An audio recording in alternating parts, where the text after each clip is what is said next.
As the country continues in the 16 days of activism against gender-based violence, there are a number of practical problems in trying to combat this scourge, and one of those is a backlog in the testing of DNA in cases of GBV.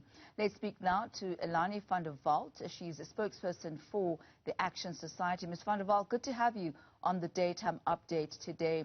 Now, a large number of DNA samples cannot be tested because of the massive backlogs that exist in the laboratories.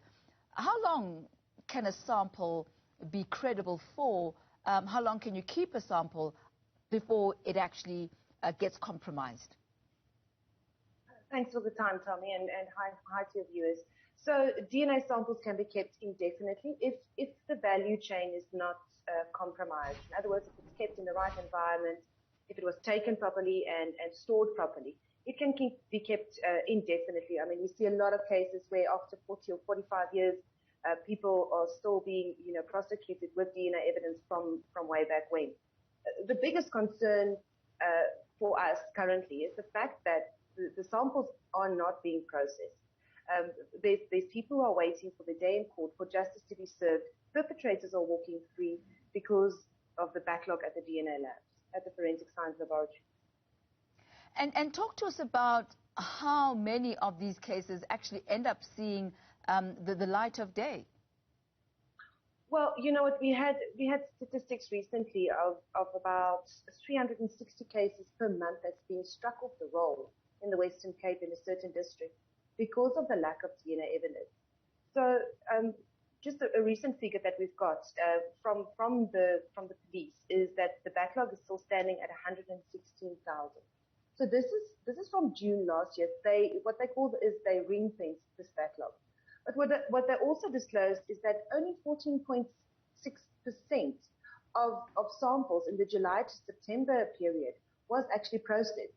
So in effect, that is also becoming a backlog because it's longer than 3 months that the samples are lying and not being processed. And so what are the solutions to this, Elani? How do you make sure that this backlog is actually eradicated?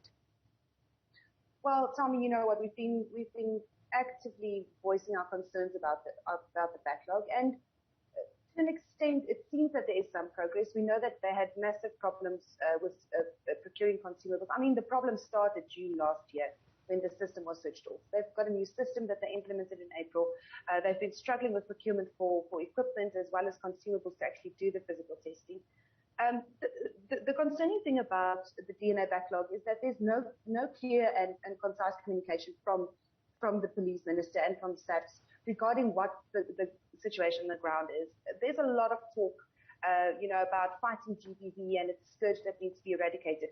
But if you look at the backlog in October that was mentioned, 116,000 cases, that came down, I think it was 182,000 in March of this year. So it doesn't feel like there's any progress being made. I mean, especially considering the fact that the number of rapes specifically continued to increase in just the last crime statistics. Minister Begicele mentioned that close to 10,000, actually 9,556 rapes were reported. So with the escalation in the number of rapes, there also then needs to be an escalation in the testing rate. And that number certainly has to go down much quicker in order for us to start seeing any sort of results. What the minister did, however, mention is the fact that 134 gender-based violence desks were being established in various police stations. Do you think that there should perhaps be more efforts around the testing infrastructure as well, with the increase of gender desks, that maybe there needs to be an increase in facilities that will focus specifically on this?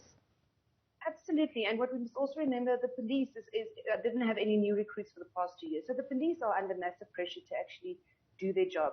But just to give you an example, the head of biology post at the Forensic Science Laboratories has been vacant for the last 3 years. The post was advertised again in July of this year, and there's no appointment that's been made as yet. Another commitment that was made in March of this year by the police minister is that they will be implementing shift system so that the processing can happen 24/7, which is still not in place. So the fact of the matter is, Tommy, it's all talk and no action. the police services and Bekitele need to take the bull by the horns and actually just start using. The labs are there, the people are there, they're willing to do the work. It just needs to get done. You mentioned that 360 cases were struck off the roll.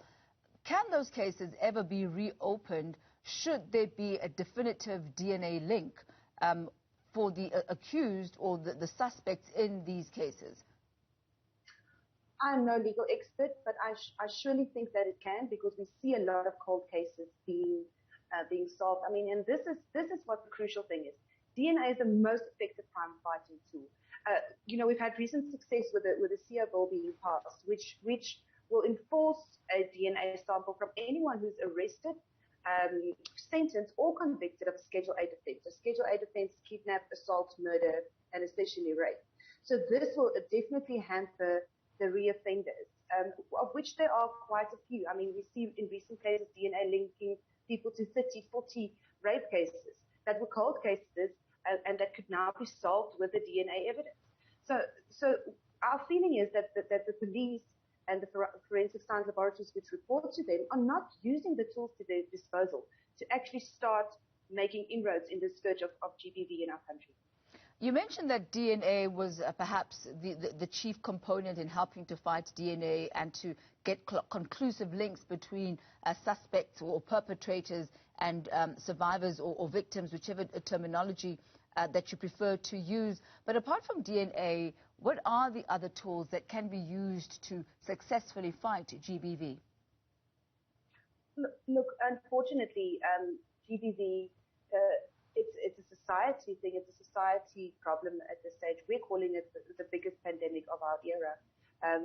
But if you look at the police force themselves and how flawed and failed they are and corrupt, and how many of their own members are being charged with or investigated for rape cases and assault cases, we need a police force that actually enforces the law. That takes swift action, that are on par and not, they need to lead by example. Firstly, that has to happen. Secondly, the training needs to be beefed up on station level on how to handle rape victims, how to handle domestic violence victims, because the rape cases that you mentioned earlier, that 9,556, that's according to research, that's only 10% of the actual figure, because people, women, children, and even men have lost faith in the justice system because they know nothing happens. They get shown away at police stations to go and investigate their own rape cases. So we need to go down to the basics, and the core of it is a police service which is not serving and protecting as they should. Elani van der Walt, spokesperson for Action Society, thank you very much for your time. Very sobering news, very sobering statistics during this time as we focus on 16 days of activism against gender-based violence, and this is violence against women and children.